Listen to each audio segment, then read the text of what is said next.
Is it just me, or does it seem like most of the advice out there on how to grow your church comes from pastors of large growing churches?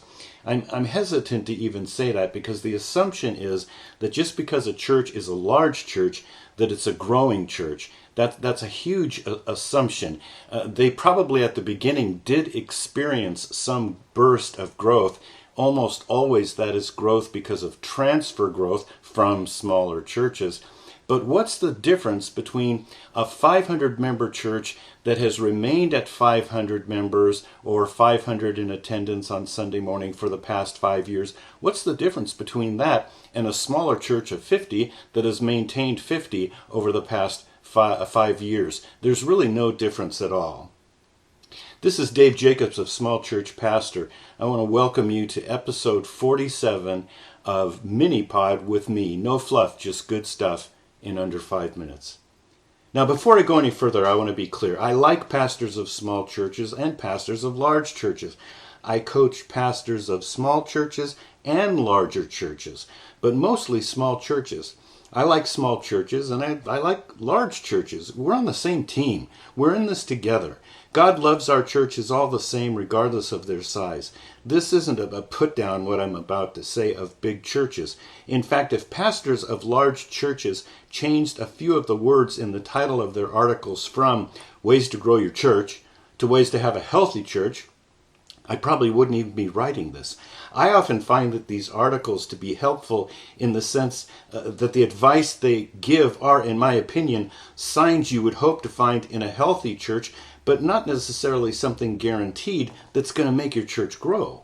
Now, one article from a large church pastor began with, "Do you realize that if your weekend attendance totals about 90 people, you're an above average church, at least in the United States and when measuring by such numbers?" Now, first, I appreciate the acknowledgement that small churches are in the majority.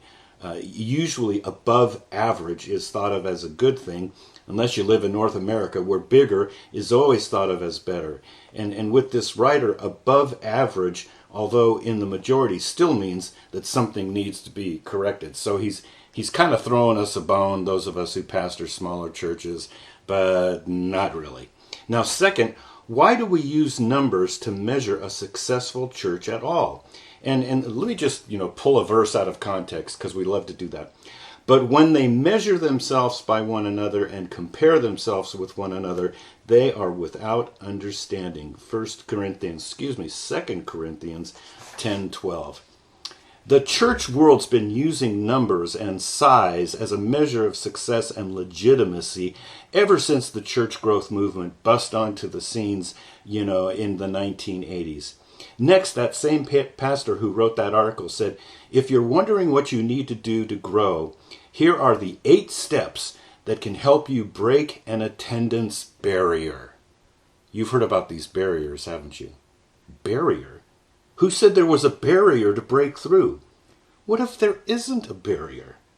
Now, once again, I'm not against church growth, but I've got to admit that I am more interested in church health than church growth, and we do have that thing that's called the Great Commission that can't be ignored, but if we only define what the Great Commission or the execution of the Great Commission looks like in terms of Sunday morning attendance, we're going to be frustrated.